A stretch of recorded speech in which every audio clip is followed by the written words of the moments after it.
para nosotros como institución, educativa San José de Limitas, contar con la presencia de ustedes aquí en el auditorio, en esta oportunidad. Tenemos el apoyo del equipo interdisciplinario del Hospital San Rafael para llevar a cabo la conferencia del día de hoy, que está programada, y los padres y madres, los estudiantes, los adolescentes y jóvenes podamos también conocer y aprender un poquito más acerca de este tema. Y tenemos pues el gran apoyo del Hospital San Rafael, ¿sí? Entonces, no siendo más, les doy una calurosa bienvenida a la conferencia y un aplauso para ustedes que se dieron este tiempito de tiempo para venir a nosotros. Muchísimas gracias. Muy buenas tardes a todos. Gusto para Hospital San Rafael hacer presencia en la Escuela San José de Limitas con los topillos de primaria y secundaria. El conocimiento técnico-científico que hemos traído para ustedes el día de hoy es muy valioso en razón a que les va a brindar muchas herramientas para identificar y detectar situaciones que pueden estar presentándose en su casa relacionadas con consumo de sustancias psicoactivas. Estamos ejecutando talleres relacionados con problemáticas sociales, depresión, suicidio, violencia intrafamiliar, consumo de sustancias psicoactivas, y queríamos cómo integrar a las instituciones educativas de la comunidad, como es el caso de la Escuela San José de Limitas, y nos agrada mucho que el auditorio esté bastante nutrido porque de esta manera logramos llegar a un número mayor de personas. La invitación para que ustedes continúen recibiendo este tipo de capacitación la iniciamos el día de hoy. Este es un abrebocas frente a una temática que es bastante amplia y muy desconocida para muchos de nosotros. Si desean continuar ustedes recibiendo este tipo de capacitación en sustancias psicoactivas, Hospital San Rafael realiza talleres multifamiliares, ¿sí?, para que ustedes puedan asistir. Entonces, si alguna duda tienen, al finalizar el taller vamos a quedarnos acá adelante unos minuticos tomando nota de las personas interesadas en los talleres. Por lo tanto, demos la bienvenida a la doctora Elizabeth Arteaga con un fuerte aplauso, por favor. Bueno, buenas tardes nuevamente para todos. Nosotros hemos estado haciendo estas presentaciones y estos talleres enfocados en la problemática del consumo de sustancias. Pues lastimosamente hoy en día es una situación que se ha presentado con mucha frecuencia, que cada vez aborda a menores cada vez más pequeños. En el hospital atendemos casos de niños de consumo desde 8 o 9 años, y la idea de estas presentaciones es prevenir ese tipo de situaciones, es que ustedes como familiares tengan las herramientas para poder identificar de una forma temprana si de pronto sus hijos o algún familiar o algún conocido puede estar iniciándose en estas conductas y puedan frenarlas a tiempo. Hoy vamos a hablar de un tema que es muy interesante y que realmente ayuda mucho a las familias a tener herramientas para manejar situaciones en casa, que es el de Habilidades para la Vida. Habilidades para la Vida es una iniciativa que nació desde la Organización Mundial de la Salud, desde la OMS, en el año de 1993. ¿En qué consiste esto? En ese año, y ustedes se dan cuenta, digamos que en los últimos 30, 40 años, la sociedad ha cambiado muchísimo, ¿sí? Antes, cuando hablamos de nuestros papás, de nuestros abuelos, el sistema social era casi que igual, o sea, el mismo autoritarismo de parte de mamá, de papá, hijos que cumplían las mismas funciones, mamás que cumplían las mismas funciones, pero en los últimos años la sociedad empezó a cambiar. Los hijos empezaron a tomar decisiones por sí solos, las mujeres han empezado a independizarse en todo sentido, y eso ha empezado a generar una serie de conflictos que han llevado a mostrar problemáticas que antes no sucedían. Entonces, la Organización Mundial de la Salud, ¿qué dijo? Dijo, la educación en los niños no es suficiente cuando la limitamos a contextos académicos. Los hijos pueden conocer en el colegio todas las materias, pueden aprobarlas muy bien, pero resulta que cuando salen a tener experiencias propias, que cuando salen a resolver sus propios problemas, se frustran, fracasan y empiezan a haber problemas mucho más graves de comportamiento.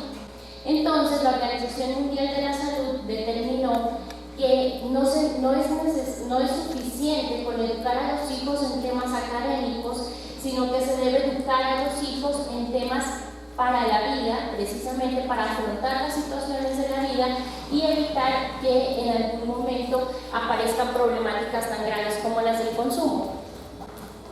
Las habilidades para la vida que se consideran más importantes, ¿cuáles son? Primero está la empatía. La empatía consiste en ponerse en los zapatos del otro y entender al otro, ¿sí? Cuando tiene un problema, cuando tiene una dificultad, en que cada persona sea capaz de tomar sus propias decisiones, tener un adecuado manejo de las tensiones o el estrés. Esto incluso a veces son dificultades que las encontramos también en la vida adulta. ¿Cuántas veces, por ejemplo, por un problema nos desesperamos, nos ponemos ansiosos? Tener un adecuado manejo de emociones y sentimientos. Y es que las personas muchas veces no logramos expresar en términos de nuestros sentimientos. Muchas veces expresamos, por ejemplo, los problemas solamente a nivel de lo que pensamos. Me parece tal cosa, estás mal en tal cosa, estás cometiendo este error, pero no hablamos en términos de nuestras emociones. Esos términos generalmente hacen que las personas se entiendan mucho mejor y que las personas de verdad puedan fortalecer la escucha y facilitar el cambio para que sus problemas no se vuelvan repetitivos. Para que nosotros podamos ayudar a los demás, primero tenemos que aprender a conocernos a nosotros mismos. Cuando tenemos ese conocimiento y sobre todo cuando identificamos nuestros defectos, logramos mejorar, logramos evolucionar como personas y logramos enfrentar de una mejor manera algunas dificultades. En el estudio que hizo la Organización Mundial de la Salud, hizo una clasificación de las principales dificultades personales, familiares y sociales que se encuentran y que son precisamente las que en general la mayoría de las personas tenemos que mejorar. A nivel personal, ¿qué fue lo que más encontró? Agresividad, egoísmo, apatía, falta de autoestima, miedo, temor, angustia, timidez, sensación de falta de afecto y dificultad para expresar emociones y sentimientos. Generalmente cuando hay una de estas, están casi todas las demás. ¿Por qué es vital identificar esto? Porque recuerden que los padres pues son el modelo de sus hijos, ¿sí? Muchas veces los hijos no necesitan que los papás le digan esto es lo correcto o esto es lo incorrecto. Los hijos crecen según lo que ellos van mirando en su experiencia diaria. Problemas relacionados directamente con el ámbito escolar están identificados en la dificultad para convivir de una forma pacífica, falta de capacidad para ayudar y entender a los demás jóvenes, autoritarismo, no participar de momentos de descanso y no aprovechar el tiempo de juego. Los valores se enseñan en casa y las materias académicas se enseñan en el colegio. Y eso es muy cierto. Problemas de tipo cultural, dificultad en la identidad cultural, la discriminación, el suicidio, que no haya un adecuado manejo de la sexualidad, consumo de sustancias, desesperanza. En los últimos años igualmente, ustedes han observado seguramente que hay muchos cambios en la conducta de los niños y de los adolescentes. Niños que cada vez, por ejemplo en la primaria, niños que cada vez son más difíciles de contener, que la mamá y el papá tienen que trabajar, entonces que no hacen las tareas solos en casa, que se pelean con los compañeritos, adolescentes, por ejemplo, que empiezan a cortarse y muchas veces manifiestan que eso es para controlar la ira. Entonces, en ese momento ellos no saben realmente lo que implica iniciar una conducta adictiva. Que es necesario aprender, primero aprender a conocerse uno mismo. Cuando logramos conocer de verdad a las personas con las que convivimos, podemos idearnos la manera de hacernos escuchar mejor, de llegarles mejor y obviamente evitar los conflictos. Aprender a vivir juntos, hacer y emprender. O sea, todo lo que nosotros manifestamos cuando hablamos de ese tipo de cosas, tenemos que estarlo practicando día a día. Aprender habilidades y competencias, habilidades académicas son importantes, habilidades vocacionales, habilidades prácticas y habilidades psicosociales, que ya tendría que ver con todo lo que estamos hablando. ¿Esto qué nos lleva? A tener una convivencia sana, libre de conflictos y a tener una toma de decisiones y una resolución de conflictos asertiva. Hay dos tipos de aprendizajes, ¿sí? Uno, el que ustedes ven a su derecha, que es la imagen del niño con el papá. ¿Qué podrían describir ustedes de esa imagen?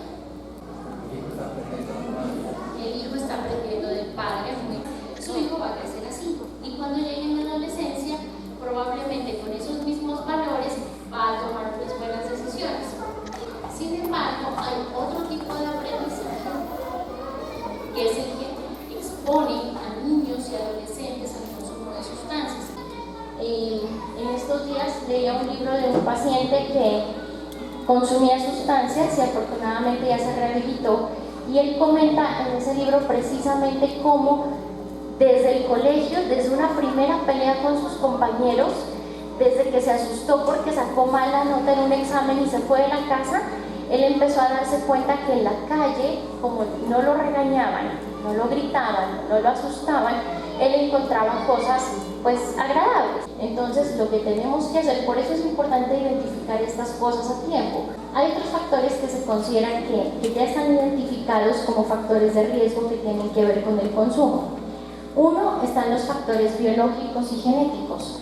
Factores socioculturales, lo que tienen que ver con el entorno, con el ambiente, y los factores psicológicos que pues tienen que ver con el desarrollo de todas estas habilidades, valores y principios que se dan pues a lo largo de la crianza. Seguido de esto hay un concepto que es el de competencia social. Anteriormente se consideraba que la salud mental realmente tenía que ver con la enfermedad mental. Lo que se considera como salud mental se ha definido como bienestar o como ausencia de patología. Entonces, estas se consideran que son las habilidades de automanejo, es decir, las que cada uno de nosotros debería utilizarlas a nivel individual. Toma de decisiones y solución de problemas, ¿esto qué implica? Identificar el problema, definir el objetivo, ¿sí? A veces uno dice, no, yo quiero que este problema se desaparezca. Buscar soluciones alternativas, manejar las influencias del medio, identificar, analizar, interpretarlas y finalmente estar siempre en un plan de automejora. Respecto a las habilidades sociales que hay que mejorar, tenemos la comunicación, vencer la timidez y igualmente por resistir a la presión de iguales. Entonces podemos resumir que tomar decisiones debe ser algo que se haga después de considerar las ventajas, las desventajas y el impacto sobre uno mismo, sobre las demás personas y sobre el entorno. Si esos pasos los pensamos ante cada decisión que tomamos, probablemente vamos a ser mucho más objetivos. Manejar mejor el mundo de emociones y sentimientos. Habilidades relacionadas directamente con las adicciones, el conocimiento. La idea de esto es que ustedes vayan y les hablen a sus hijos que las drogas están allá afuera, que las drogas son un problema común, lastimosamente, pero es así. Las presiones. Y respecto a las sustancias legales, explicarles que el proceso de iniciación y la curiosidad no son elementos suficientes para que ellos decidan iniciarse en el consumo de unas sustancias. Pero sobre todo, y aquí sí lo más importante, es que funcione el modelo familiar. Recordar que saber que, por ejemplo, el tabaco es nocivo para la salud no impide que miles de jóvenes empiecen a fumar. Hay finalmente otro concepto que aplica, esta es una habilidad, la resiliencia y la asertividad. La resiliencia, sobre todo, es una habilidad que la tenemos digamos que en nuestra mayor capacidad en la infancia, y a medida que vamos creciendo y nos volvemos adultos, esa habilidad se va perdiendo. La resiliencia es una estrategia comparada con una esponja. ¿Qué pasa, por ejemplo, si a un niño de 2 años lo castigamos por alguna razón, lo castigamos? ¿Se enoja una semana y nos deja de hablar una semana? No, ¿no es cierto? ¿Qué pasa con el niño?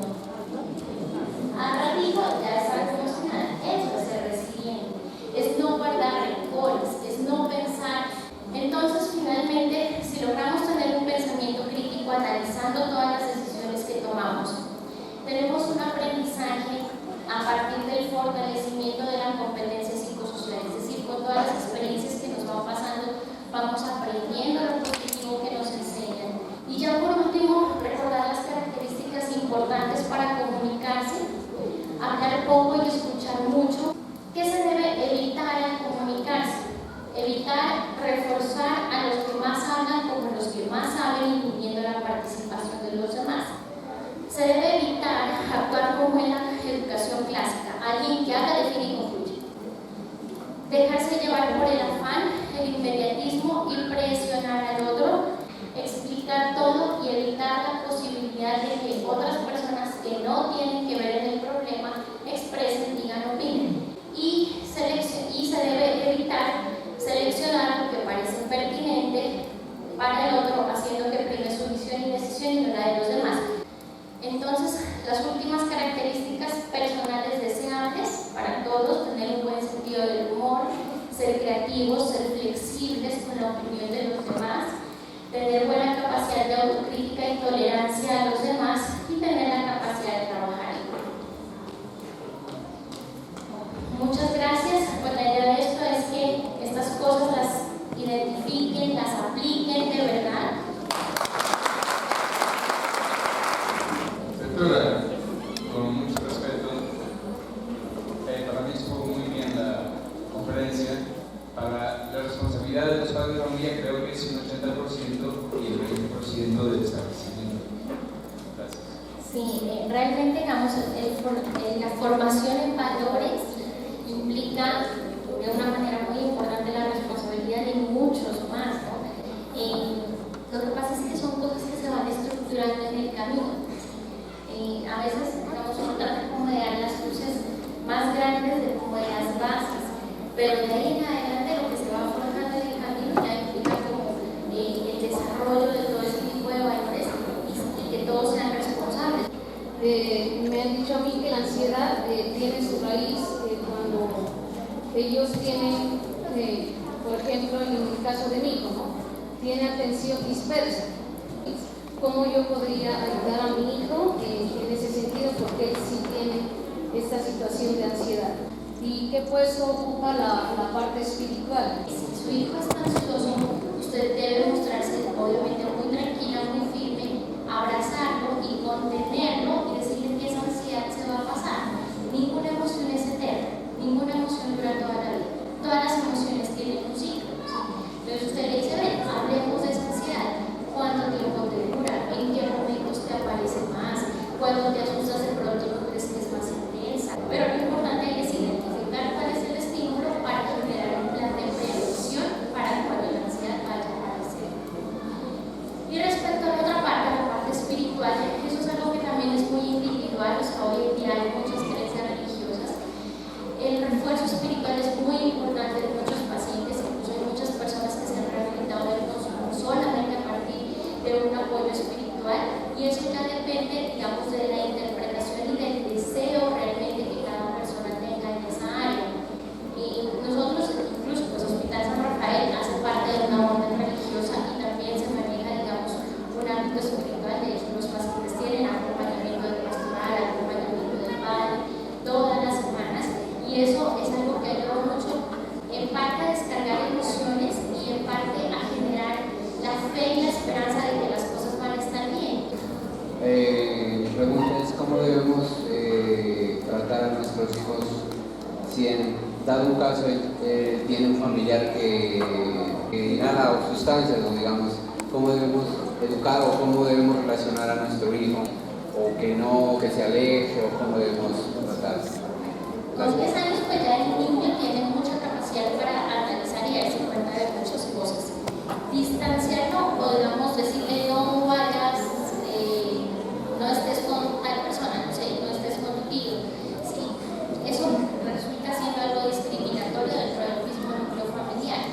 No sería conveniente, por ejemplo, dejarlos solos con esa persona que tiene un problema de consumo, ¿sí? Que si le ofrecen de cualquier manera, no lo haga, y que su tío o que su familiar tiene un problema que requiere un tratamiento. Y obviamente en lo posible, cuando la persona que consume sustancias esté